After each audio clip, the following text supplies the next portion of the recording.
यहाँ पर आपको बताएं कि पसनी, गवादर और मियांवाली बेस पर दहशतगर्दों के हमलों से मुतालिक कुछ हकाइक और इंकशाफात।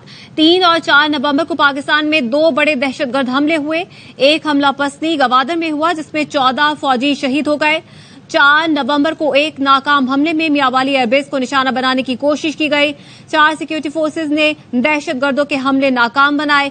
एक तरफ मुल्क दुश्मन अनासिर के हमले तो दूसरी तरफ सोशल मीडिया पर दुश्मनों के एजेंट स्काउट्स की पाकिस्तान मुखालिफ जंग। सबसे पहले 3 नवंबर की रात रॉ से जुड़े अकाउंट्स ने मियांवाली हमले का इशारा दिया। रॉ से जुड़े अकाउंट्स पर कहा गया आज कुछ बड़ा होने जा रहा है। साबित होता है कि इन हमलों के पीछे हिंदुस्तान की बदनामे जमाना रॉ का हाथ है। मियांवाली एयरबेस पर हमला नाकाम हो गया तो इंडियन मीडिया फौरी हरकत में आया। भारतीय मीडिया ने 9 मई की तस्वीर दिखा कर प्रोपेगेंडा शुरू कर दिया। भारतीय मीडिया ने एयरबेस पर हमले में बहुत नुकसान का प्रोपेगेंडा किया।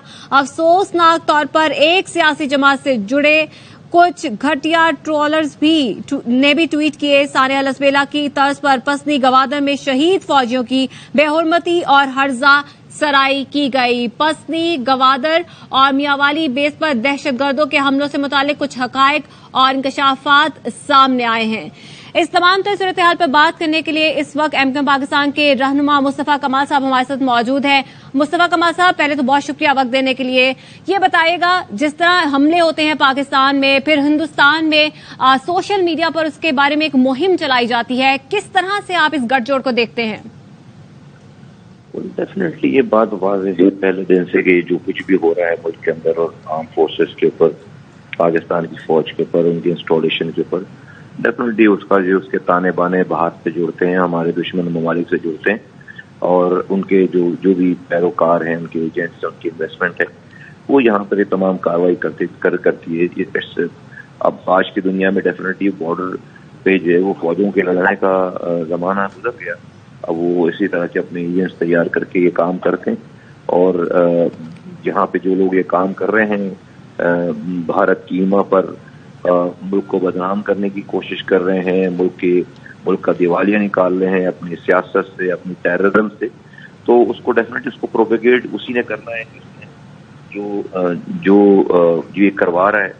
तो मैं समझता हूँ कि मुल्क में तमाम लोगों को ये बात समझनी भी चाहिए और समझ भी रहे हैं लोग कि इन तमाम चीज़ों के पीछे, और हमने देखा है बहुत सारे हालात ऐसे, तो ये बात बहुत वाज़ेह होती चली जा रही। तो मैं नहीं समझता, लेकिन खैर इसमें ये पाकिस्तानी कौम रेजिलियंस कौम है और इंशाल्लाह ताला इस क्राइसिस से हम निकलेंगे बाहर।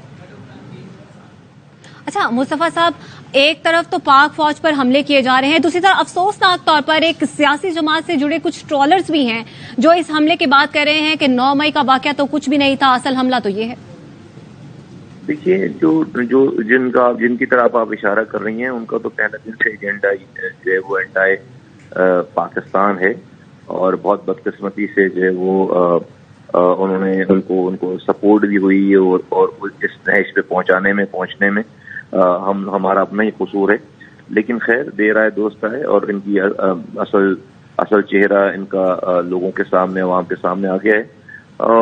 इस तरह के ट्रोलिंग से जो वो ना पाकिस्तान को कुछ होगा इंशाअल्लाह ताला और ना पाकिस्तान के लोगों की हौसलों को कुछ होगा। लेकिन ये हम सब लोगों का इम्तिहान है कि बहुत नफीस चेहरों के पीछे हमें जो है वो जो रियल कल्प्रिट्स हैं उनको देखना चाहिए। हम जिस तरह से शोर शराबे में और चकाचौंध में पीछे लग जाते हैं चीजों के, ये हमारे लिए भी एक बहुत बड़ा सबक है एज अ कौम। अच्छा मुस्तफा साहब, आप हमारे साथ ही मौजूद रहिएगा।